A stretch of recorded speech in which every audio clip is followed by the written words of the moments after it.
Welcome back to my channel Shri Vishwanath Mishra में। Lok Sabha election 2024 के result लगभग साफ हो चुके हैं दोस्तों। और यह इस रिजल्ट ने बता दिया कि जो एग्जिट पोल का जो नतीजा बता रहा था वो एकदम धराशायी हो चुका है। वो करीब करीब सारे एग्जिट पोल वो फेल हो चुके हैं। और यह साफ हो चुका है कि बीजेपी अकेले दम पर सरकार नहीं बना रही है। बीजेपी की गठबंधन की सरकार एनडीए सरकार बनाएगी। और जो विपक्ष की सरकार थी, जो इंडिया गठबंधन, वो काफी मजबूती के साथ आई है वापस। और यह साफ हो चुका है कि यह भी बात सवाल उठ रहा है कि क्या राम मंदिर, राशन और मोदी की गारंटी बीजेपी के काम ना आई। वह क्या कारण है जो उत्तर प्रदेश जैसे बड़े प्रदेश, जो हिंदी पट्टी का राज्य है, जिसमें बीजेपी को ज्यादातर सीटें मिलने की संभावना थी, और वहां पर बीजेपी का इस तरीके का इतना बुरा हाल रहा, तो क्या कारण है इस वीडियो में हम जानेंगे। वो 15 बड़े कारण जिसकी वजह से बीजेपी को ऐसा नतीजा देखना पड़ रहा है। आइए हम एक एक चर्चा करेंगे। उसके पहले चैनल को लाइक, सब्सक्राइब, शेयर करिए और बेल आइकन को दबाना ना भूलें। सबसे पहले जान लेते हैं कि करंट की स्थिति क्या है। अभी तक जो काउंटिंग चल रही है, इस समय के नतीजों में ट्रेंड के मुताबिक बीजेपी की जो सरकार है, वह बीजेपी जो पार्टी है वो करीब 240 सीटों पे लीड कर रही है अकेले दम पर। और 272 का जो आंकड़ा है किसी पार्टी को अकेले दम पे सरकार बनाने का, उससे वो काफी दूर है। और यह बताता है कि बीजेपी लगभग, ये ट्रेंड भी हो गया है कि बीजेपी अब यहां तक पहुंच नहीं पाएगी। और एनडीए गठबंधन जो उसकी सरकार है वो करीब 295 सीटों के साथ सरकार बना लेगी। दूसरी ओर जो इंडिया गठबंधन, जो विपक्षी गठबंधन था, उन्हें काफी अच्छा प्रदर्शन करते हुए करीब 235 सीटें वो लीड कर रही है। और 100 सीटों पे उसमें कांग्रेस बनाए हुए है। और समाजवादी पार्टी करीब उसमें 34 सीटों पे आगे है। तृणमूल कांग्रेस 29 सीटों के जो पश्चिम बंगाल में, और डीएमके जो है 22 सीटों पर आगे है। आखिर 2024 में बीजेपी को ऐसा झटका क्यों लगा कि 2014 और 2019 से भी सीटें घट गई हैं। ठीक है, हम उस सारी चीजों पे बात करेंगे। 15 कारण क्या है, आइए शुरू करते हैं। सबसे पहले बात करते हैं आत्मविश्वास, जिसे कहेंगे ओवर कॉन्फिडेंस। जिस तरीके का मैंडेट बीजेपी को 2014 में मिला और 2019 में मिला, ठीक है, उस तरीके का बीजेपी को लग रहा था कि 2000, और उन्होंने कुछ ऐसे काम भी किए थे, चाहे 2019 के बाद कोरोना का काल रहा हो, चाहे वो जम्मू कश्मीर का मुद्दा रहा हो, चाहे राम मंदिर का मुद्दा रहा हो। इन सब मुद्दों के कारण बीजेपी को यह आत्मविश्वास हो चुका था, मैं कहूं कि अति आत्मविश्वास हो चुका था कि इस बार वो करीब 350 सीटें अकेले बीजेपी जीतेगी और एनडीए की सरकार करीब 400 पार कराएगी, जैसा सारे एग्जिट पोल में दिखा भी ये चीजें जो बीजेपी सोच रही थी। लेकिन हुआ उसका उलट। इसका मतलब बीजेपी को हो गया था अति आत्मविश्वास। ठीक है, अति आत्मविश्वास हो चुका था, वो सामने नजर भी आ रहा है। दूसरी चीज है टिकट बंटवारा। लोकसभा चुनाव में 2024 में बीजेपी को सबसे बड़ा नुकसान टिकट बंटवारे को उठाना पड़ा। पार्टी ने इस बार 2019 में जीते 100 से ज्यादा सांसदों के टिकट काट दिए थे पुराने, और ज्यादातर नए चेहरे उतारे थे। और इसमें भी अधिकतर ऐसे नेता थे जो दूसरी पार्टियों से छोड़कर बीजेपी में आए थे। और बीजेपी की राजनीति को करीब से समझने वाले कहते हैं कि चुनाव में पार्टी का इसका खामियाजा भुगतना पड़ा। जनता ने जनता ने भी सोच लिया कि हर बार हम नरेंद्र मोदी के चेहरे पे वोट देते थे, लेकिन वो जो पार्टी बदल करके जो राजनीति बीजेपी ने की, बार बार अपने दूसरे पार्टियों से बुला करके जो नेता जनता जिनको पसंद नहीं कर रही थी उनको बुला करके लाया, तो जनता ने उनको भी नकार दिया। तीसरी बात जो सबसे मुझे लगता है कि इन सभी में सबसे ज्यादा इंपॉर्टेंट है, महंगाई और बेरोजगारी। पेट्रोल के दाम इस तरीके से ऊंचाई पे बढ़ रहे थे। जो जब नरेंद्र मोदी 2014 में चुनाव में सरकार में आए थे, तो उन्होंने पेट्रोल को मुद्दा बनाया था। और गैस सिलेंडर के दाम दिन प्रतिदिन जो बढ़ते जा रहे हैं, 1000-1100 रुपए पार कर गया है, 1200 पार कर गया है। इन जो ज्यादातर जनता से डायरेक्ट जुड़े होते हैं, पेट्रोल और गैस, और इनके दाम इस तेजी से बढ़े हैं। और इसी को राजनीति में ला करके नरेंद्र मोदी सरकार में आए थे, और इसी को कंट्रोल वो नहीं कर पाए।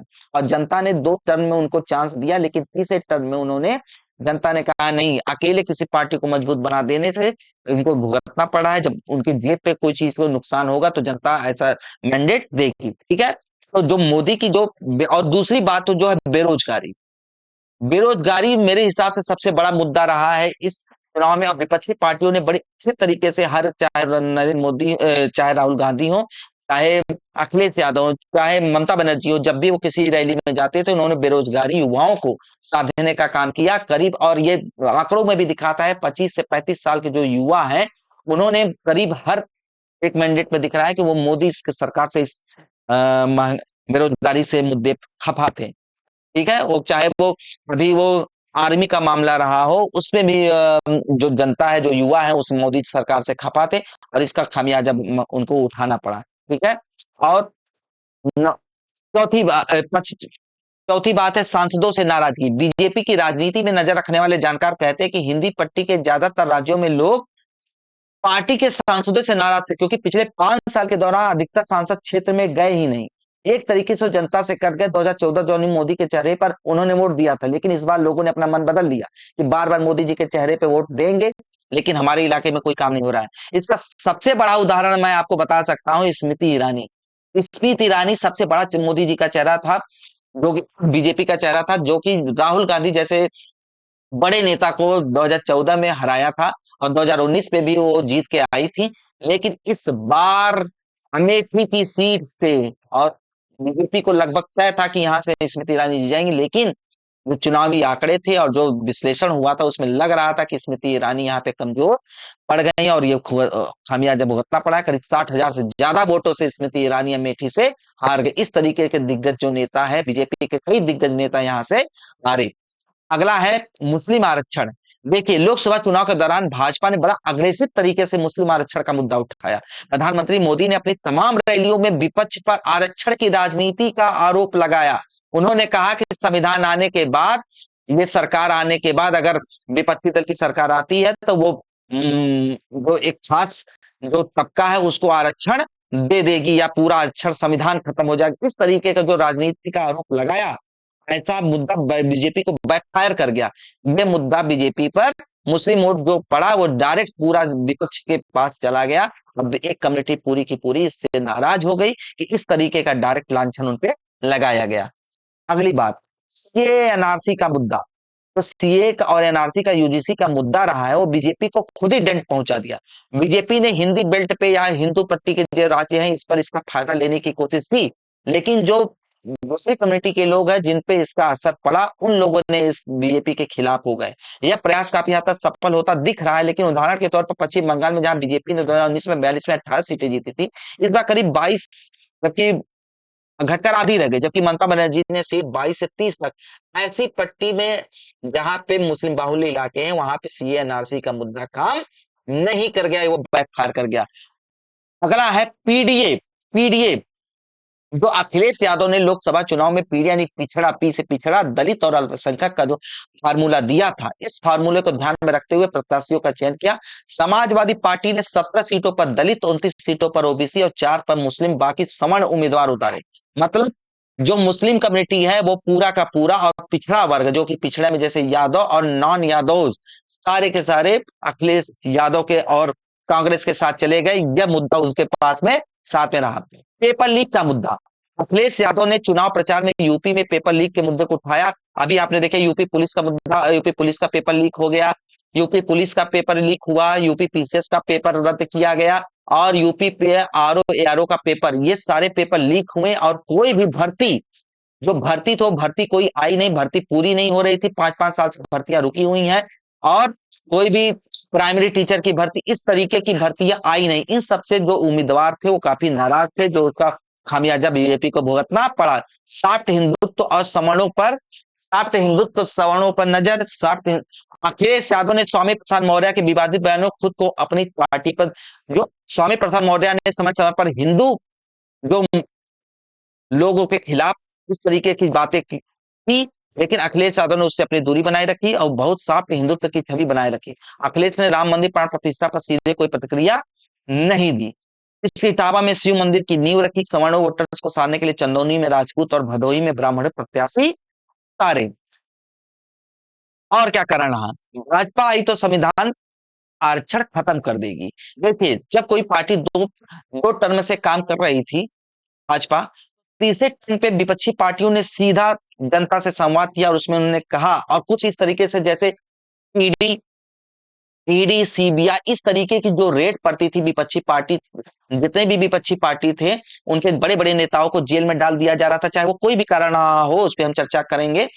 लेकिन इस तरीके की जो घटनाएं वो जनता के सामने देखी जा रही थी, और कोई भी जो विपक्ष का कोई भ्रष्ट नेता था, जब वो बीजेपी में जाता था तो बीजेपी वाइसिंग पाउडर जैसी बातें कही जा रही थी कि जो भी भ्रष्ट नेता बीजेपी में जाता है वो क्या कर जाता है, उसपे से जो चार्जेस रहते हैं वो गायब हो जाते हैं या हट जाते हैं। इस तरीके की डायरेक्ट जनता ने देखा, समझा मेरे हिसाब से। जनता को लगा भी कि इस तरीके की गलत चीजें हो रही, इसलिए जनता ने बीजेपी के खिलाफ वोट दिया। और जो विपक्षी पार्टी वो अच्छी तरीके से समझाने में कामयाब रही कि बीजेपी अगर अगली बार चुनाव में आती है, अगर बीजेपी को पूरी सत्ता को पूरी मिलती है, तो वो संविधान पे इस तरीके का आक्रमण ईडी सीबीआई जैसे चीजों का यूज करके संविधान को खत्म करेगी। ये भी जनता को सीधे जुड़ाव महसूस किया। और तीसरा, जातिगत जनगणना की वकालत।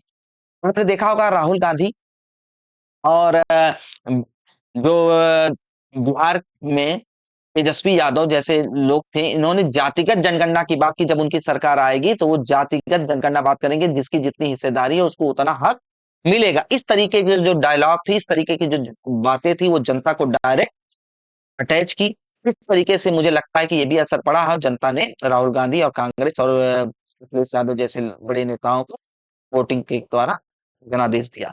किसानों की आय दुगनी होना। आपने देख रहे हैं पिछले 2 सालों से किसान समय-समय पर बॉर्डर पर उत्तर प्रदेश के बॉर्डर पर या दिल्ली वगैरह में प्रोटेस्ट कर रहे हैं, क्योंकि वो आरक्षण के मुद्दे पे हो, चाहे किसानों की आय दुगनी करने के मुद्दे पर हो, चाहे वो किसान बिल रहा हो, समय-समय पर बीजेपी को बैकफुट पर जाना पड़ा है। किसानों ने, पंजाब के किसानों ने और भारत के किसानों ने बीजेपी को जो बिल वापस लेना पड़ा। इस तरीके की जो घटनाएं हुई, किसान डायरेक्ट बीजेपी से खुश नहीं था, क्योंकि उसकी आय दुगनी नहीं जो बीजेपी ने वादा किया था। इस तरीके की घटनाएं उन्होंने भी बीजेपी का वोट बैंक कम किया। भाजपा सरकार ने फसलों की एमएसपी न मिलना। जो जिस बात पर बीजेपी समय-समय पर चुनावी मुद्दों में बोलती रही कि फसलों की एमएसपी बढ़ाएंगे बढ़ाएंगे, लेकिन वो मुद्दा जो जमीन पर दिखने को नहीं मिला, इसलिए किसानों ने भी उनको वोट नहीं किया होगा, ऐसा मुझे लगता है। चुनावी बांड योजना।